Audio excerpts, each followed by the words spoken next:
Have you ever wondered if building positive relationships could lead to academic success? Well, in today's segment, I will be discussing this and more. My name is Priscilla Sano, and I am from Grand Canyon University. Now, Supiano in 2018 states that relationships between the instructor and student may sometimes be vital, and having a mentorship may be the key to academic success. This person shows that they genuinely care and that they're there at some of the most pivotal times for students. When two people connect based on common likes, rapport is going to be built within the individuals.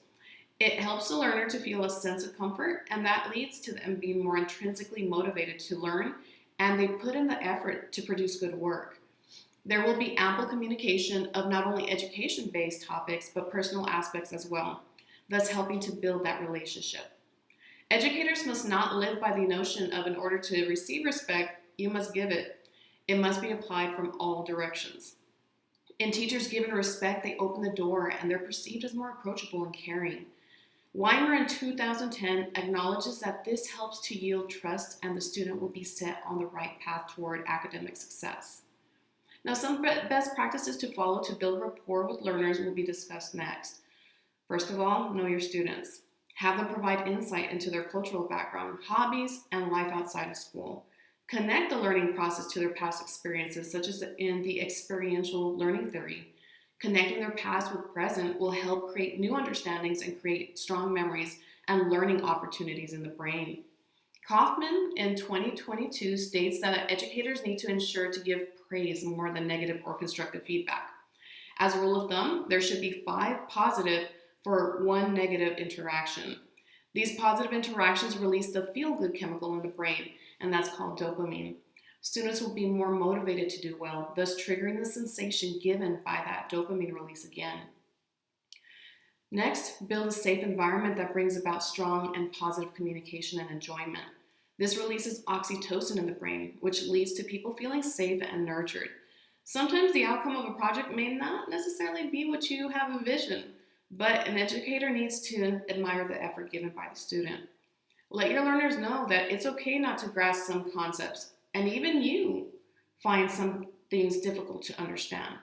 Staying calm in situations in which tension could arise may make all the difference in maintaining that safe space or actually breaking it.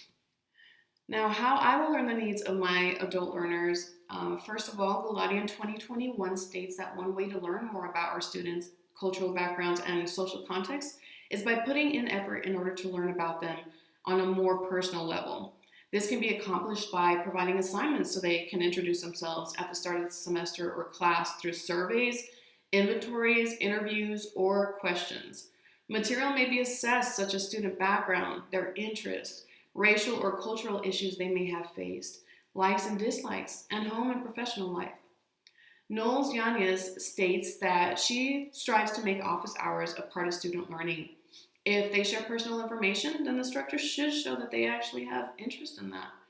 This moment to hold personal conversation with the learner benefits the instructor by giving them the opportunity to learn about them and make mindful choices on how to personalize learning for each individual student. I would actually attempt to meet with my students at least on a monthly basis to learn about them, be a mentor, assist them with their current needs in class, and maybe just provide an ear for any issues that they may be facing.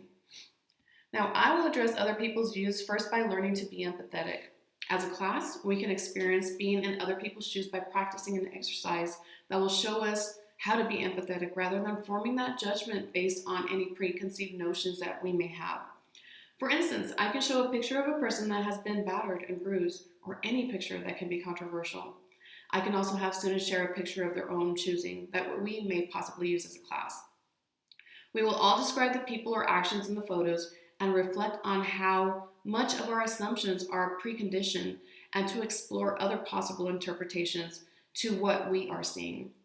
Chong in 2019 states that this activity helps to explore our own view and enables us to see that quick judgments can sometimes limit how we interact with others and even limit ourselves in forming positive relationships.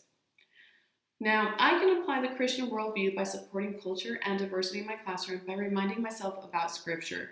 Jesus commands us to love one another in John chapter 13, verse 34.